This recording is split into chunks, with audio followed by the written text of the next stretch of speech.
வணக்கம் நேத்ரா நிகழ்ச்சியினுடைய இரண்டாவது கலந்துரையாடல் பகுதியினூடாக இணைந்திருக்கிறீர்கள். ஆரம்பத்திலிருந்தே பத்திரிகை செய்திகள் இடம்பெறும் போதே நான் சொல்லியிருந்தேன், இன்றைக்கு ஒரு விசேடமான கலந்துரையாடல் காத்திருக்கிறேன்னு சொல்லி பத்திரிகைகளும் தாங்கி வந்த செய்தியை மையப்படுத்தி தான் அந்த கலந்துரையாடல் இருக்க போகிறதுன்னு சொல்லியிருந்தேன். அதாவது இலங்கையிலே முன்மொழியப்பட்டிருக்கின்ற அடுத்த வருடத்திலே இருந்து நடைமுறைக்கு வரப்போவதாக முன்மொழியப்பட்டிருக்கின்ற இலங்கையினுடைய புதிய கல்வி சீர்திருத்தம் தொடர்பாகத்தான் நாங்கள் பேசப் போகிறோம். நான் ஆரம்பத்திலே கூறியிருந்தேன், ஏராளமான சாதகமான பாதகமான விஷயங்கள் அதையொட்டி இப்பொழுது சமூக ஆர்வலர்கள் மற்றும் கல்வியலாளர்களால் முன்வைக்கப்பட்டு கொண்டிருக்கிறது. நான் கூறியது போல ஒரு நீண்ட காலமாக ஒரு விஷயத்துக்கு பழக்கப்பட்ட நம்மவர்களை சில விஷயங்களிலே மாற்றங்களை கொண்டு வருகின்ற பொழுது எல்லாவற்றையும் தாண்டி அவற்றை நடைமுறைப்படுத்துவது ஒரு சவாலான ஒரு விஷயமாகத்தான் இருக்கும். எனவே இந்த ஒரு முன்மொழியப்பட்டிருக்கின்ற இந்த புதிய கல்வி சீர்திருத்தத்தில் இருக்கின்ற சாதக பாதகமான விஷயங்கள் எவ்வாறான விஷயங்களை அவற்றிலே சேர்த்து கொண்டால் இன்னும் சிறப்பாக இருக்கும் என்கின்ற விஷயங்களை நாங்கள் அது தொடர்பாக நிபுணத்துவம் பெற்ற ஒருவரிடமிருந்துதான் இன்று உங்களுக்கு வழங்க தயாராக இருக்கிறோம். எங்களோடு இணைந்திருக்கின்றார் கட்டார் அல் அல்வால் சர்வதேச பாடசாலையினுடைய ஆசிரியர் கலாநிதி மெஹதி ஹாசன் அவர்கள். வணக்கம். வணக்கம். நாங்கள் விரிவாக இந்த புதிய கல்வி சீர்திருத்தத்துக்குள்ளே போகின்றதுக்கு முதல் இலங்கையிலே இதுவரை காலமும் இருக்கின்ற முக்கியமான கல்வி திட்டங்கள் பற்றி எங்களோட பகிர்ந்து கொள்ளுங்கள். இலங்கையில் இப்பொழுது வரைக்கும் நாங்கள் பயன்படுத்தப்பட்டு கொண்டிருக்கின்ற கல்வித்திட்டம் 1997ஆம் ஆண்டு மறுசீரமைக்கப்பட்ட கல்வித்திட்டம். இது 1998ஆம் ஆண்டு அமல்படுத்தப்பட்டது. இதில் பல்வேறு விடயங்கள் உள்ளடக்கப்பட்டிருக்கின்றன. அதாவது ஆரம்ப பிரிவு மறுசீரமைப்பு, அதே போன்று கனிஷ்ட இடைநிலை மறுசீரமைப்பு, சிரேஷ்ட இடைநிலை, அத்தோடு ஆங்கில மேம்பாட்டு செயற்திட்டங்கள், அதே போன்று ஆலோசனை வழிகாட்டு செயற்திட்டங்கள், அதே போன்று தொழிற்சார் நிறுவனங்களுடன் இணைந்த வகையிலான கல்வி முறைகள் எல்லாம் இங்கே அமல்படுத்தப்பட்டிருக்கின்றன. இது 1997ஆம் ஆண்டு கொண்டு வரப்பட்ட மறுசீரமைப்பு. இதில் நாங்கள் ஆரம்ப பிரிவில் ஏற்படுத்தப்பட்ட மறுசீரமைப்புகளை சொல்லும்போது தரம், அதாவது ஆரம்ப பிரிவு தரம் 1, 2 முதன்மை நிலை 1 சொல்லியும், 3, 4 முதன்மை நிலை 2 சொல்லியும், தரம் 5 முதன்மை நிலை 3 சொல்லியும் பிரிக்கப்பட்டு அதனுடைய செயற்பாடுகள் முன்னெடுக்கப்பட்டு கொண்டிருக்கின்றன. அதே போன்று நாங்கள் கனிஷ்ட இடைநிலையில் பார்த்தோம்னு சொன்னால் அதில் சில பாடங்கள் புகுத்தப்பட்டிருக்கின்றன. அதாவது தகவல் தொழில்நுட்ப பாடம் வாரத்துக்கு ஒரு முறை கற்பிக்கப்படுகின்றது. அதே போன்று வாழ்க்கை தேர்ச்சி பாடம், அவ்வாறாக அதே மாதிரி ஆங்கில மேம்பாட்டு செயற்திட்டங்களும் காணப்படுது. ஆங்கில மேம்பாட்டு செயற்திட்டம்னு சொல்லும்போது தரம் 1, 2 வகுப்புகளில் நாங்கள் இதுவரைக்கும் கற்ற கல்வி, இதுக்கு முதலிருந்த கல்வியின் மூலம் நாங்கள் தரம் 3இல் தான் ஆங்கிலத்தை கற்க ஆரம்பித்திருந்தோம். ஆனால் இப்பொழுது இந்த 97ஆம் ஆண்டு கலைத்திட்ட மறுசீரமைப்பின் கீழ் தரம் 1, 2இல் வாய்மொழி மூலமான ஆங்கிலம் வழங்கப்படுகிறது. அதாவது செயற்பாட்டு ரீதியான ஆங்கிலம் வழங்கப்படுகின்றது. தரம் 3இலிருந்து எழுத்து ரீதியான ஆங்கிலம் கல்விகள் மேம்பட்டிருக்கின்றன. அதே போன்று உயர்தர பிரிவிலையும் பொது ஆங்கிலம் அறிமுகப்படுத்தப்பட்டு செயற்படுத்தப்பட்டு கொண்டு வருகின்றது. இந்த நடைமுறைகள் இங்கே இருக்கின்றன. அதோடு 1997ஆம் ஆண்டு கலைத்திட்டம் மிகவும் ஒரு முக்கியமான கட்டாய கல்வியை அதாவது அமுல்படுத்து திறமையான முறையில் செயற்படுத்துவதாக. இது கட்டாய கல்வி 1939ஆம் ஆண்டு 31ஆம் இலக்க சட்டத்தின் கீழே, கட்டளை சட்டத்தின் கீழே அறிமுகப்படுத்தப்பட்டிருந்தாலும் அது எந்த அளவு மாணவர்களிடத்தில் சென்றடைந்தது என்றது சற்று கேள்விக்குறியான விடயமாக இருந்த காரணத்தால் 1997ஆம் ஆண்டு கல்வி சீர்திருத்தத்தின் மூலம் மிகவும் திறமையான முறையில் இந்த கட்டாய கல்வியை நாங்கள் முன்னெடுக்க வேணும், அனைத்து மாணவர்களுக்கும் கல்வி அவசியம் என்ற அடிப்படையில் இந்த செயற்பாடுகள் முன்னெடுக்கப்பட்டிருந்தன. அந்த அடிப்படையில் நாங்கள் பார்த்தோம்னு சொன்னால் ஒவ்வொரு பாடசாலையும், அதாவது கிராமப்புற கிராமப்புற உள்ள மாணவர்கள் நகரங்களை நோக்கி நகர்கின்ற வீதம் அதிகரித்து கொண்டிருந்தது. ஏனென்று சொன்னால் நகரப்புற பாடசாலைகளில் வளங்கள் அதிகமாக இருந்தன, கிராமப்புற பாடசாலைகளில் வளங்கள் குறைவாக இருந்தன. இதனால் கிராமப்புற ஒவ்வொரு பெற்றோரும் எதிர்பார்க்குற விடயம் தன்னுடைய பிள்ளை ஒரு கல்வியில் மேம்பட்டவனாக, சமூகத்தினுடைய எதிர்காலத்தை நிர்ணயிக்கக்கூடியவனாக மாற வேண்டும் என்றது. அதன் அடிப்படையில் அநேகமான பெற்றோர்கள் கிராமங்களிலிருந்து நகரங்களை நோக்கி நகர ஆரம்பித்தார்கள். அதனால் நகரப்புற பாடசாலைகளில் மாணவர்களோட வீதம் அதிகரித்தது. அதனுடைய ஒரு மாணவர்களை நகரப்புற பாடசாலையில் கட்டுப்படுத்த முடியாத ஒரு நிலையை ஏற்படுத்துது. இதனால தான் இந்த கிராமப்புற பாடசாலைகளில் நகரப்புற பாடசாலைகளை ஒத்த வளங்களை நாங்கள் பகிர்ந்தளிக்க வேணும். பகிர்ந்தளித்து நகரப்புற பாடசாலைகளுக்கு ஒத்த வகையில் கிராமப்புற பாடசாலையை மாற்றி அமைக்க வேண்டும் என்ற திட்டத்தின் அடிப்படையில் இந்த 97ஆம் ஆண்டு கலைத்திட்டம் வந்து அமல்படுத்தப்படுது. இதனால் ஒரு விடயத்தை சொல்லுகிறார் என்னன்னு சொன்னால், ஆரம்ப பிரிவில் வந்து ஆரம்ப பாடசாலைகள் வந்து மாணவனுடைய அமைவிடத்திலிருந்து 2 கிலோமீட்டருக்கு உட்பட்டதாக ஆரம்ப பாடசாலைகள் இருக்க வேணும் என்ற அடிப்படையில் அந்த பாடசாலைகள் தான் மாணவர்களை சேர்க்க வேணும் என்ற ஒரு நியதியும் இருந்தது. அந்த அடிப்படையில் வந்து பல்வேறு விடயங்களை கல்வி அமைச்சால் முன்னெடுக்கப்பட்டு வந்தது. அதில் வந்து என்ன சில அடைய முடியாத சில சந்தர்ப்பங்கள் ஏற்பட்ட காரணத்தால் தான் இன்றைக்கு ஒரு புதிய ஒரு கல்வி சீர்திருத்தத்தை நோக்கிய நகர்வுக்கும் எங்களுடைய புதிய அரசாங்கம் செல்ல வேண்டிய ஒரு நிலைமைக்கு வந்திருக்கின்றோம். காலங்காலமாக கல்வி என்று மட்டுமில்லை ஒவ்வொரு துறைகளிலுமே ஏதாவது சீர்திருத்தங்கள் அல்லது சட்டங்கள் புதிய விஷயங்கள் வருகிறது. நீங்கள் ஒரு விஷயம் சொல்லியிருந்தீர்கள், 97ஆம் ஆண்டு கொண்டு வரப்பட்ட மறுசீரமைப்பிலே சில விஷயங்களை அடைய முடியாமல் போன காரணத்தால் தான் இந்த புதிய கல்வி சீர்திருத்தத்தை கொண்டு வருகிறார்கள் சொல்லி. எனவே இங்கு புதியதொரு விஷயம் கொண்டு வரப்படுவதற்கு முன்னதாக இந்த அடையப்பட முடியாததுக்கான காரணங்களை நாங்கள் தெளிவுபடுத்த வேண்டியது அவசியமாக இருக்குது. என்ன காரணங்களின் அடிப்படையிலே, பிரதான என்ன காரணங்கள் அடிப்படையிலே அவற்றை அடைந்து கொள்ள முடியாமல் இருந்தது? நிச்சயமாக இப்போது நாங்கள் வந்து ஒரு திட்டத்தை நாங்கள் நடைமுறைப்படுத்தும் போது அதற்குரிய சரியான திட்டமிடல்களை நாங்கள் மேற்கொள்ள வேணும். அப்போ வளங்களை வந்து நாங்கள் பகிர்ந்தளிக்கிறதுக்கு எல்லாம் இப்போ அரசாங்கத்தினால் வந்து நிதிகள் ஒதுக்கப்படுகின்றன.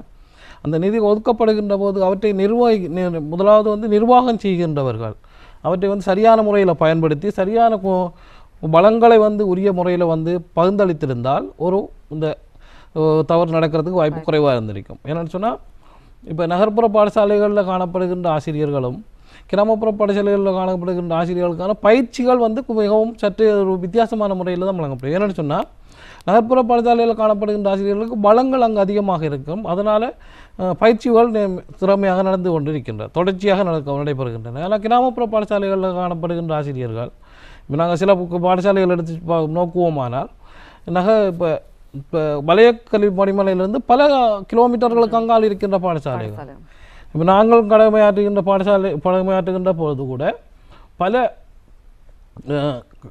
தடைகளை தாண்டி நாங்கள் செல்ல வேண்டியிருந்த பாடசாலைகள். சில ஆசிரியர்கள் நான் உண்மையில் பார்ப்பேன், ஒரு ஆற்றை கடந்து அடுத்த நிலைக்கு போய் ஆற்றுக்கு அங்கால் இருக்கிற பாடசாலைகளுக்கு போய் கற்பிக்கின்றவர்களாக காணப்படுவார். ஆற்றை கடந்து செல்லும் போது அவர்களுடைய ஆடைகளை எல்லாம் கழட்டி கையில் எடுத்துக்கொண்டு அதை தூக்கி தலையில் வைத்து கொண்டு தான் அந்த ஆற்றை கடப்பார்கள். சில பாடசாலைகள் இருக்கின்றன, நான் பார்த்துருக்கின்றேன். என்னுடைய சில ஆசிரியர்கள் எனக்கு அதை பற்றிய விவரங்களையும் எனக்கு தருவார்கள். உண்மையில் அவ்வாறு அந்த நிலையில் கஷ்டப்பட்டு தான் அந்த ஆசிரியர்கள் சொல்லுவார். அந்த ஆசிரியர்கள் திரும்ப ஒரு பயிற்சியில் கலந்து கொள்வதற்கு வருவதற்கு நீண்ட நேரம் எடுக்கும். அது ஒரு தடையாக அமைஞ்சது. அதே மாதிரி இந்த ஆசிரியர்களுக்கு ஒரு கொடுப்பனவு உண்டு. ஆனால் வந்து அதிகஷ்ட பாடசாலைகள் கற்பிக்கின்ற ஆசிரியர்களுக்கான கொடுப்பனவுகள் உண்டு. ஆனால் அந்த நேரத்தை நான் கவனிக்கவும். அதே மாதிரி வளங்கள் பகிர்ந்தளிப்பும் கூட. இப்போ நாங்கள் வந்து பார்க்கின்றோம், நகரப்புற பாடசாலைகளை கற்பிக்க விரும்புகின்ற ஆசிரியர்களின் மீதும் அதிகம்.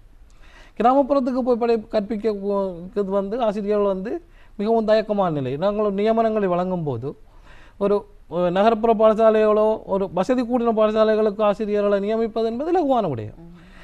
வசதி குறைந்த அது அதிகஷ்ட பிரதேசங்களில் காணப்படுகின்ற பாடசாலைகளில் வந்து நியமனங்களை வழங்குகின்ற போது அந்த ஆசிரியர்கள் குறிப்பிட்ட காலம், சில ஆசிரியர்கள் வந்து நியமித்து சில காலங்களில் கூட என்னுடைய இடமாற்றம் பற்றி பேசக்கூடியவர்கள். அதனால தன்னுடைய நிலைமை தங்களுடைய பிரச்சனைகள் உண்டு. ஆனால் அதை பற்றி அதை நாங்கள் சற்று கவனத்தில் எடுக்கத்தான் வேண்டும். ஆனாலும் இந்த இடமாற்றம் பற்றிய அந்த குறிப்பிட்ட காலத்துக்கு பிறகு இடமாற்றம் பற்றி ஓட ஆரம்பித்து விடுவார்கள். இதை பற்றி இடமாற்றங்களை செய்கின்ற போது கூட எந்த ஒரு ஆசிரியரும் நிலையாக நிற்பதற்குரிய வாய்ப்புகள் குறைவு. அவ்வாறான தடைகள். அதே மாதிரி இந்த வளங்கள் பயிர்வு நான் ஏற்கனவே சொன்னேன். இன்றும் கூட நாங்கள் இலங்கையில் பார்த்தோம்னு சொன்னால், நகர்ப்புற பாடசாலைகளில் கூட சில இந்த அடிப்படை வசதியான ஸ்மார்ட் போர்ட் வசதி கூட இல்லாத பாடசாலைகள். நாங்கள் தகவல் தொழில்நுட்ப பாடத்தை நாங்கள் அறிமுகப்படுத்தி இருக்கிறோம். தகவல் தொழில்நுட்பத்துக்கு வந்து கற்கக்கூடிய வசதி வாய்ப்புகளை அதுக்குரிய ஆசிரியர்களை நாங்கள் நியமித்திருக்கிறோமா? போதுமான ஆசிரியர்கள் நியமனம் வழங்கப்பட்டிருக்கிறதா? அதுக்கு திறமையான ஆசிரியர்களுடைய நியமனங்கள் வழங்கப்பட்டிருக்கின்றதா என்று பார்த்தோம்னு சொன்னால் மிகவும் குறைவு. அதிகமான பாடசாலைகள் அந்த வளங்கள். அதே மாதிரி நாங்கள் ஆங்கில கல்வி செயற்திட்டத்தை பற்றி நான் உங்களுக்கு கூறியிருந்தேன். 97ஆம் ஆண்டு அமுல்படுத்தப்பட்ட ஆங்கில கல்வி மேம்பாட்டு செயற்திட்டங்கள். இந்த ஆங்கில கல்வி மேம்பாட்டு செயற்திட்டங்களில் வந்து பார்த்தோம்னு சொன்னால், இப்போ ஆரம்ப பிரிவுகளில் கற்பிக்கின்ற ஆசிரியர்கள் இப்போ தரம் 1 2 கற்பிக்கின்ற மாணவர்களுக்கு வந்து வாய்மொழி மூலமான ஆங்கிலம் கற்பிக்கப்பட வேணும். அந்த ஆசிரியர்களுக்கு இப்போ ஆசிரியர்களுக்கு அந்த ஆங்கிலம் பற்றிய அறிவு பூரணமான அறிவு இருக்கிறதா, அதாவது வந்து அதை கற்பிக்கக்கூடியவர்களுக்குரிய திறமை இருக்கிறதா என்பது நாங்கள் கொஞ்சம் சற்று யோசிக்க வேண்டியிருக்கிறது. அதே மாதிரி நாங்கள் பார்த்தோம்னு சொன்னால் நாங்கள் நியமனம் செய்கின்ற போதும் இந்த பிரைமரி ஆசிரியர் என்று சொல்லும்போது நாங்கள் அதை சாதாரணமாக தான் பார்க்குறாங்க எல்லோரும். சின்ன பிள்ளைகளுக்கு படிப்பிக்கிற வேலை தானே. ஆனால் சின்ன பிள்ளைகளுக்கு படிப்பிக்கிறதுக்கு தான் திறமையான ஆசிரியர்கள் வேணும். ஏனென்றால் அடித்தளம் சரியாக அமைக்கப்பட்டால் தான் அதுக்கு மேலே கட்டுமானத்தை மேற்கொள்ள முடியும். அடித்தளம் சரியில்லாவிட்டால் அதுக்கு மேலே கட்டுமானம் வந்து எதிர்பார்த்த இலக்கை வந்து நாங்கள் அடைய முடியாது.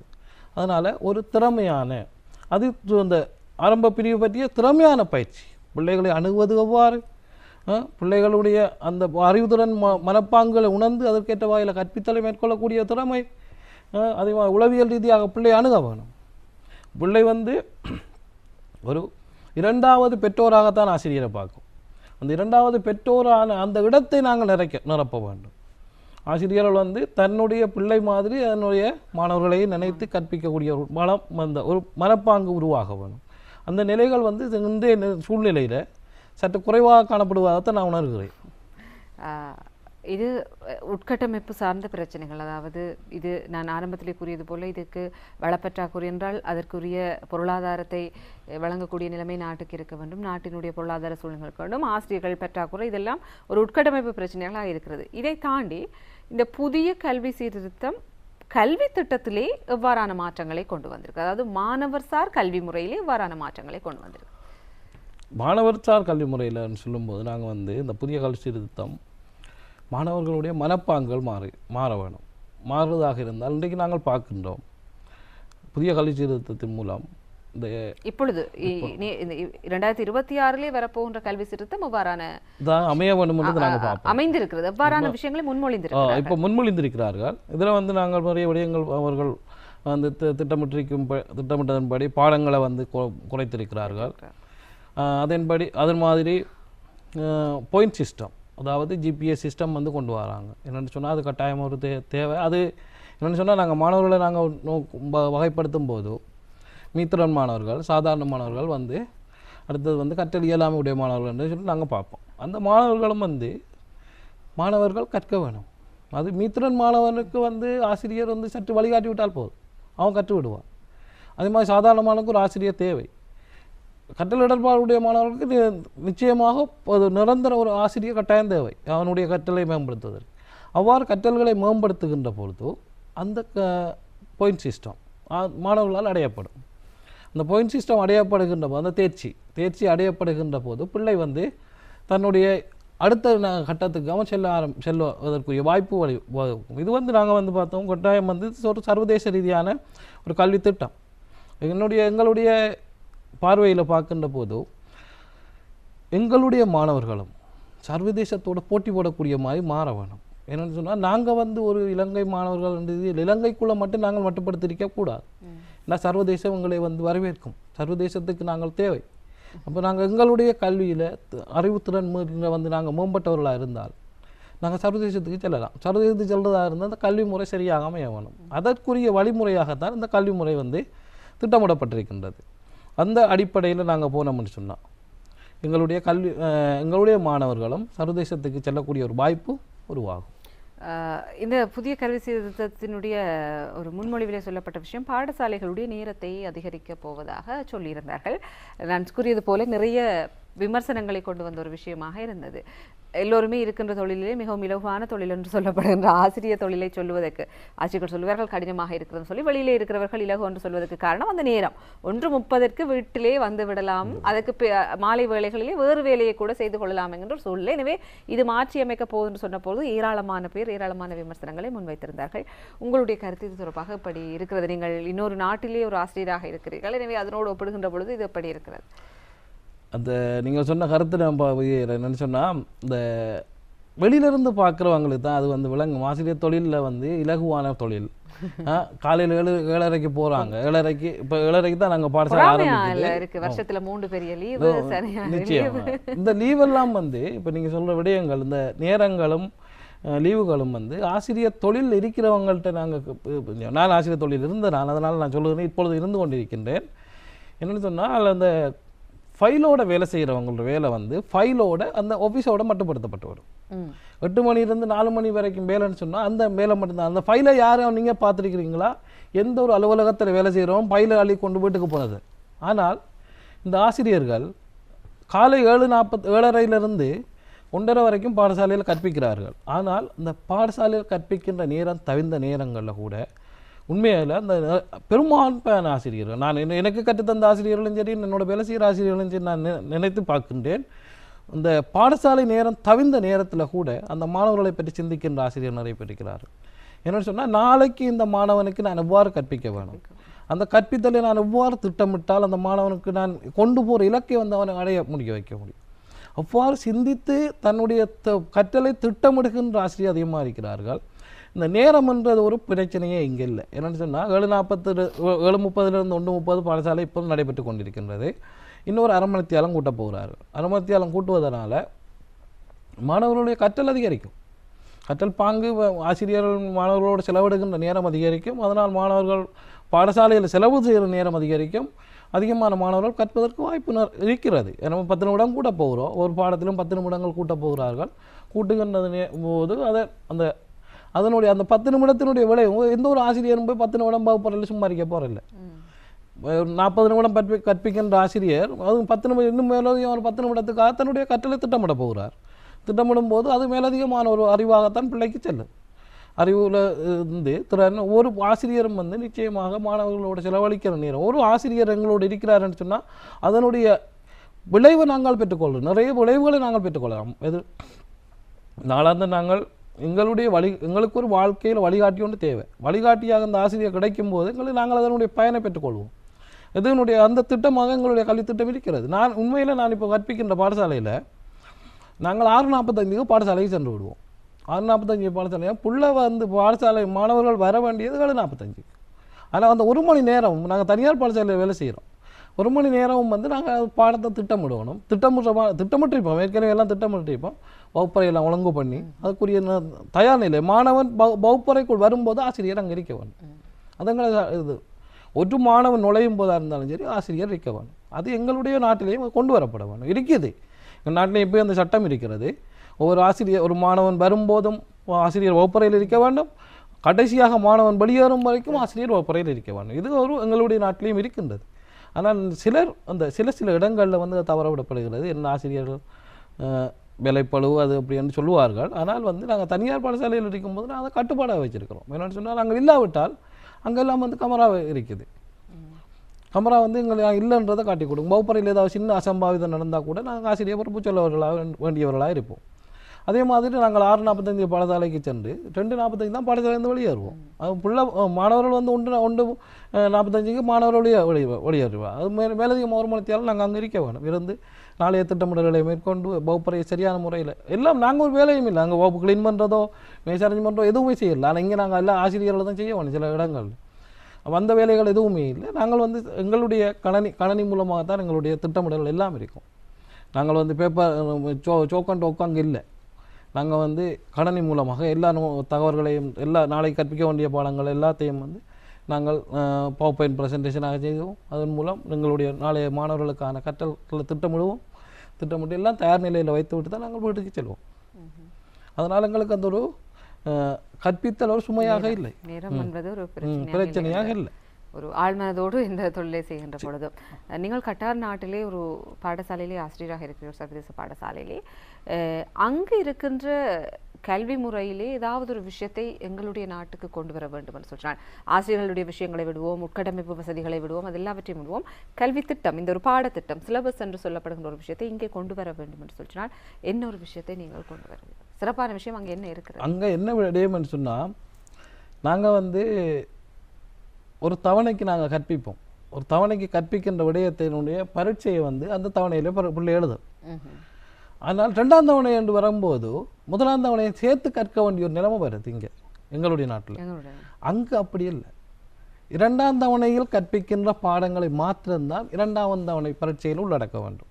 காரணம் 2ஆம் தவணைக்குரிய விடயம் மட்டும்தான் அந்த 2ஆம் தவணை அதுதான் அந்த கல்வி அமைச்சினுடைய இப்போ நாங்கள் வந்து பேப்பர் அந்த பரீட்சை வினாத்தாள் எடுக்கும்போது கூட கல்வி அமைச்சினுடைய சுற்று நிறுவனங்களுக்கு வரும். கல்வி அமைச்சர் சொல்லும் வந்து இப்போ இந்த தவணையில் வந்து இந்த 3 பாடங்களை நீங்கள் கற்பித்திருக்கிறீங்கன்னா இந்த 3 பாடங்களுக்கும் உரிய வினாத்தாளை தான் தயாரிக்கணும். அது வினாத்தாள் வந்து 100க்கும் தயாரிப்பதில்லை. நாங்கள் வந்து அந்த வினாத்தாள் வந்து 20 புள்ளிக்கோ 30 புள்ளி 40 புள்ளின்னு சொல்லித்தான் நாங்கள் அந்த புள்ளிகளை விடுவோம். அது மினிஸ்ட்ரியினோட அந்த கல்வி அமைச்சினுடைய ஓர்டர், அதன்படி நாங்கள் அதை செய்வோம். அதே மாதிரி அந்த பரீட்சை வினாத்தாளுக்குரிய புள்ளி வழங்கப்படும். அதே மாதிரி பிள்ளையினுடைய செயற்பாடுகள், பாடசாலையில் வந்து பாடப்புத்தகங்களில் வந்து பயிற்சிகள் இருக்குது. அதே மாதிரி செயற்பாடுகள் செயற்திட்டங்கள் நாங்கள் செய்திருப்போம். அதே மாதிரி பிள்ளையினுடைய ஒழுக்கங்கள் சம்பந்தமான இது இருக்குது, டிபார்ட்மெண்ட் மார்க்ஸ் எல்லாம் வந்து நாங்கள் அதில் உள்ளடக்கி பிள்ளையினுடைய புள்ளி வந்து குறைந்தது 75க்கு குறையாமல் இருக்க வேணும். அவ்வாறு அந்த புள்ளி வந்து திட்டமிடப்படும். அதை அவ்வாறு செய்கின்ற போது எங்களுக்கு என்ன நடக்குதுன்னு சொன்னால், செயற்திட்டம் என்ற அந்த பிள்ளைகிட்ட கொடுக்கின்ற போது பிள்ளை வந்து ஆர்வமாக, பெற்றோரும் ஆர்வமாக இருந்து செய்து அந்த செயற்திட்டத்தை வந்து கையளிக்கின்ற முறை எங்களுக்கிட்ட உபதேசப்படுது. பிள்ளையினுடைய செயற்பாடு நாங்கள் வந்து அதிகமாக நாங்கள் பார்க்குறோம். அந்த செயற்பாட்டை வந்து எங்களுடைய மாணவர்களிடத்தில் நாங்கள் கொஞ்சம் எங்களுடைய பாடசாலை அதிகரிக்கணும். இருக்கிறது, இப்போவும் இருக்கிறது, செயற்பாடு ரீதியான கல்வி இருக்கிறது. ஆனால் அதற்கு முன்னுரிமை வழங்குவது குறைவு. எங்களுடைய நாட்டை பொறுத்தவரையிலே பொதுவாக வந்து சாதாரண தரம் வரைக்கும் வரலாறு, சமயம், தமிழ், விஞ்ஞானம், கணிதம், ஆங்கிலம் என்று சொல்லி ஒரு மேண்டட்டரி சப்ஜெக்ட்ஸ் வந்து அங்கே இருக்கும். நாங்கள் படிக்கின்ற காலத்திலேயே 10 வருடங்களுக்கு முன்னே ஒரு 3 பாடங்கள் அந்த விருப்பு தொழிலே அந்த தொழில் சார்ந்த பாடங்கள் வந்து இருக்கும். உங்களுடைய நீங்கள் கற்கின்ற நாட்டிலே அது எவ்வாறு இருக்கிறது? எத்தனையாம் தரம் வரைக்கும் அல்லது எத்தனை வயது வரைக்கும் ஒரு கட்டாயமாக இதை கற்க வேண்டும் அல்லது தொழில்முறை கல்வி இந்த வயதிலே அங்கே போகுது? அங்கே வந்து இப்போ நாங்கள் வந்து கட்டாய பாடம் என்று சொல்லும்போது இந்த நாட்டில் கட்டாய பாடம் சொன்னால் அரபிக் இருக்கும், இஸ்லாம் இருக்குது, அடுத்தது கத்தார் வரலாறு, 3 பாடம் கட்டாயம். அதே மாதிரி மைனர் சப்ஜெக்ட்னு தான் நாங்கள் சொல்லுவோம். மேத்ஸ் இருக்குது, சயின்ஸ், இங்கிலீஷ், அவ்வாறு சில பாடங்கள் இருக்கின்றன. ஆனால் கட்டாயமாக இந்த கம்பல்சரி சப்ஜெக்ட் இருக்கும். இதில் வந்து பிள்ளையை கற்றுக்கொள்ள வேணும். அது சம்பந்தமாக என்னென்னா அந்த நாடு சம்மந்தப்பட்ட விடயம் இது. அந்த நாட்டுக்கு அது 3 பாடமும் முக்கியம்ன்றதால அந்த நாடு வந்து அதை அறிமுகப்படுத்தியிருக்குது. அதே மாதிரி பல்வேறு பாடசாலைகள் இருக்குது.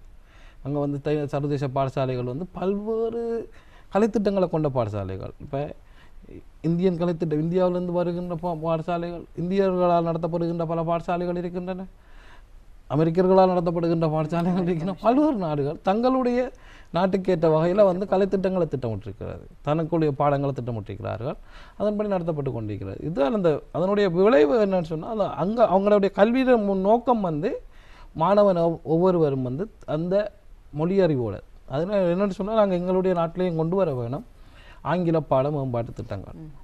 என்னென்னு சொன்னால் இன்றைக்கு சர்வதேசம் எதிர்பார்க்கறது வந்து ஆங்கிலம். இந்த ஆங்கில அறிவு வந்து எங்களுடைய மாணவர்களிடத்தை நாங்கள் மாணவர்களிடத்தில் வந்து எதிர்பார்க்கக்கூடிய அளவில் இல்லை. ஆங்கிலம் பாடமாக இருக்கிறது, அதை கற்பிக்க முறைகளிலே தான் இங்கே சிக்கல்கள் இருக்கிறது. நிச்சயமாக என்னென்னு சொன்னால் கற்பிக்க முறைகளில் சிக்கல் என்று சொல்லும்போது அதுக்கு தகுதியான ஆசிரியர்கள் நியமிக்கப்படுவது குறைவு. ஆங்கில பாடம் என்று சொல்லும்போது அது ஒரு மொழி, அந்த மொழியில் தேர்ச்சி பெற்றவர்களை தான் நாங்கள் முக்கியமாக அதில் ஏன்னா நாங்கள் யாருக்கு கற்பிக்கிறோம்னு சொன்னால் புதிய ஒரு சமூகத்துக்கு கொடுக்க போகிறோம். ஏன்னா அந்த பிள்ளை வந்து அதற்கு பழக்கப்பட வேணும். அந்த ஆங்கில அறிவுக்கு இன்றைக்கு ஆங்கிலத்தை வந்து ஆங்கிலத்தில் கற்பிக்க வேணும். ஆங்கிலத்தில் பேச, இப்போ ஆங்கிலம் கற்பிக்கின்ற ஆசிரியர்கள் வகுப்பறையில் ஆங்கிலத்தில் பேச வேணும். ஃபண்டமெண்டலான விஷயங்களை கற்பிக்க நிச்சயமாக பேசிக் வந்து இப்போ ஆசிரியருக்கு இங்கிலீஷ் பேச தெரிய வேணும்.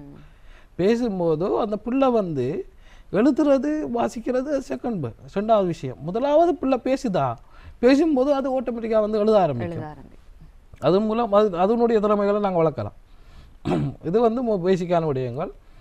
இவ்வாறு இந்த ஆங்கில அறிவு மேம்படுறதால சர்வதேசத்தில் இன்றைக்கு நாங்கள் வந்து எங்களுடைய நாட்டு பிள்ளைகளை தான் உண்மையில் அதை தான் நான் சொல்லுவேன், திரும்ப சொல்ல விடயம் என்னன்னு சொன்னால் எங்களுடைய நாட்டு பிள்ளைகள் சர்வதேசத்தில் போட்டி போட வேணும். அதே மாதிரி சர்வதேச ரீதியான பல்கலைக்கழகங்கள் இருக்கின்றன. எங்களுடைய நாட்டுக்கு மேலதிகமாக சர்வதேச பல்கலைக்கழகங்களில் வந்து ஒரு ஆய்வு மாநாடுகள் நடத்துறது, சர்வதேச பல்கலைக்கழகங்களை கற்கிறது. சர்வதேச பல்கலைக்கழகங்களை கற்கிறதுக்கு மாணவர்களை இப்போ செல்வதாக இருந்தால் ஒரு டொஃபல் எக்ஸாம், IELTS எக்ஸாம், ஒரு கேம்பிரிட்ஜ் எக்ஸாம் அதை கூடி எழுதுறதாக இருந்தால், அதை கொண்டு அந்த பரீட்சையை வந்து முகம் கொடுக்கறதாக இருந்தால் கூட அதற்கு வந்து அதில் சில டேர்ம்ஸ் இருக்குது. அந்த வேர்ட்ஸுகளை வந்து பயன்படுத்த வேணும். பயன்படுத்தினா தான் அந்த பிள்ளையினுடைய ஒரு ஸ்கோர் அங்கே அடையப்படும். அதனால் பிள்ளையினுடைய எதிர்காலம் அது அவ்வாறு அமையக்கூடிய வழிகளை நாங்கள் வந்து திட்டமிட வேணும். நிச்சயமாக சர்வதேச தரங்களுக்கு வருவதற்கு ஆங்கிலத்தை விட நாங்கள் உயர்தர பரீட்சைகளுக்கு பின்னராக பல்கலைக்கழகங்களுக்கு வந்து எங்களுடைய சில இடங்களிலிருந்து வருகின்ற மாணவர்கள் பல்வேறு சிக்கல்களை எதிர்கொள்வார்கள் என்று சொன்னால் இந்த ஆங்கில புலமை இல்லாத கிராமங்களில் இருந்து வருகின்ற மாணவர்கள் நகரப்புறங்களிலிருந்து வருகின்ற மாணவர்களோடு இவ்வளோ திறமையாக இருப்பார்கள். ஆனால் பல்கலைக்கழகம் வந்த பின்னர் அது அப்படியே மழுங்கடிக்கப்பட்டு போயிடும் என்று சொன்னால் இந்த ஆங்கில புலமை காரணமாக நிறைய விஷயங்களை பேசியிருந்தோம். இன்னும் நிறைய விஷயங்கள் பேச இருக்கின்றது. எங்களுடைய நாடு உண்மைக்குமே நாங்கள் எப்பொழுதுமே சொல்லுகின்ற விஷயம் இலவச கல்வியை கொண்ட ஒரு நாடாக இருக்கிறது, கட்டாய கல்வியை நடைமுறைப்படுத்திய ஒரு சட்டமாக வைத்திருக்கின்ற ஒரு நாடாக இருக்கிறது, எழுத்தறிவு வீதம் கூடிய ஒரு நாடாக இருக்கிறது. இலங்கையினுடைய கல்வியலாளர்களுக்கு கல்விமான்களுக்கு சர்வதேச அளவிலே பல்வேறு தேவைகள் இருக்கின்றன. சர்வதேசம் வந்து எங்களுடைய நாட்டில் இருக்கிற பல்வேறு அறிஞர்களை பல்வேறு கல்விமான்களை தங்களுடைய நாடுகளுக்கு உள்வாங்கிக் கொண்டிருக்கிறது, அவ்வாறு புலமை வாய்ந்தவர்கள். எனவே அப்படி இருக்கின்ற கட்டத்திலே நாங்கள் சிறு சிறு அரசியல் நோக்கங்களுக்காக அல்லது சின்ன சின்ன விஷயங்களுக்காக எங்களுடைய கல்வியினுடைய தரத்தை குறைத்துக் கொள்ளக்கூடாது. நான் ஆரம்பத்திலும் சொல்லியிருந்தேன், எங்களுடைய தலைப்பு பகுதியினூடாகவும் சொல்லியிருந்தேன், முன்மொழியப்பட்டிருக்கின்ற விஷயங்கள் எங்களுடைய சமுதாயத்தினருக்கு ஒரு எதிர்கால சந்ததிக்கு நன்மை பயக்கக்கூடியதாக இருந்தால் கட்டாயமாக எங்களுடைய நாட்டு பிரஜைகளாக நாங்கள் அவற்றுக்கு வழிவிட்டு அவற்றை வரவேற்று நாங்கள் அவற்றை அமுல்படுத்துவதற்கு கை கொடுக்க வேண்டும் என்பதுதான் எங்களுடைய கருத்தாக இருக்கின்றது. நிறைய விஷயங்களை பகிர்ந்து கொண்டிருந்தீர்கள். எங்களோடு இணைந்திருந்தார் கட்டார் நாட்டினுடைய அல் அஸ்பால் சர்வதேச பாடசாலையினுடைய ஆசிரியர் கலாநிதி மெஹதி ஹாசன் அவர்கள். உங்களுக்கு இவளிலே நன்றிகளை நாங்களும் தெரிவித்துக் கொள்கிறோம். இத்தோடு இன்றைய திங்கட்கிழமை வணக்கம் நேத்ரா நிகழ்ச்சியை நான் நிறைவு செய்து கொள்கிறேன். எங்களோடு இணைந்திருந்த ரசிகர்கள் மற்றும் அதிதிகள் அனைவருக்கும் நன்றிகளை தெரிவித்துக் கொண்டு நான் விடைபெற்றுக் கொள்கிறேன். நன்றி, வணக்கம்.